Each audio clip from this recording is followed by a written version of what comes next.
메르스 확진 환자 61살 남성 A씨의 일상 접촉자, 그러니까 2m 밖에 있었던 접촉자 가운데 메르스 의심 환자가 한 명 나왔습니다. 20대 영국인 여성인데요. 정부는 밀접 접촉자는 물론 일상 접촉자 관리도 강화하기로 했습니다. 현장 취재기자 연결해서 자세히 알아봅니다. 정인용 기자.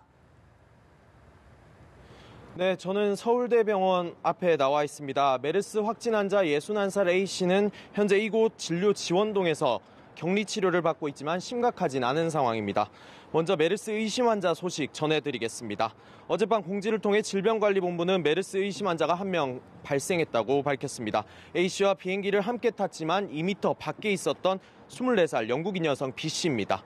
밀접 접촉자가 아닌 일상 접촉자라는 겁니다. B씨는 열이 나고 기침을 하는 등 증상이 나타나 일단 의심 환자로 분류됐고 국립중앙의료원에 격리된 채 검사가 진행되고 있습니다. 또 당초 A씨와 가까이서 접촉한 밀접 접촉자는 21명이었는데 보건당국이 공항 내 CCTV를 확인한 결과 휠체어를 밀어준 도우미 한 명도 추가돼 모두 22명이 됐습니다. 이들은 자택이나 시설 등에 격리돼 있습니다. 보건당국은 당시 A씨의 전체 동선이 확인된 만큼 더 이상 밀접 접촉자가 늘어날 가능성은 거의 없을 것으로 보고 있습니다. 일각의 의문들에 대해서도 보건당국은 입장을 밝혔는데요.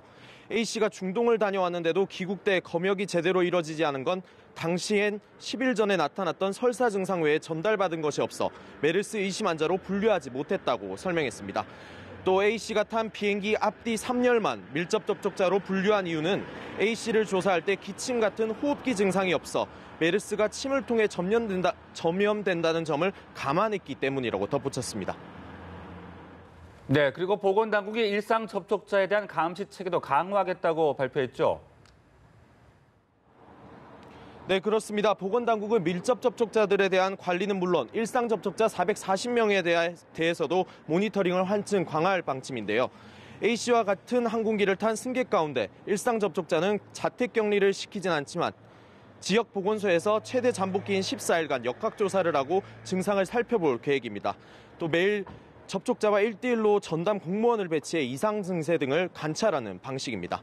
또 일상생활 중 메르스에 감염될 가능성은 매우 낮지만 접촉이 의심되는 분들은 열이 나거나 호흡기 증상이 있으면 질병관리본부 콜센터 1339나 지역보건소에 신고해달라고 당부했습니다.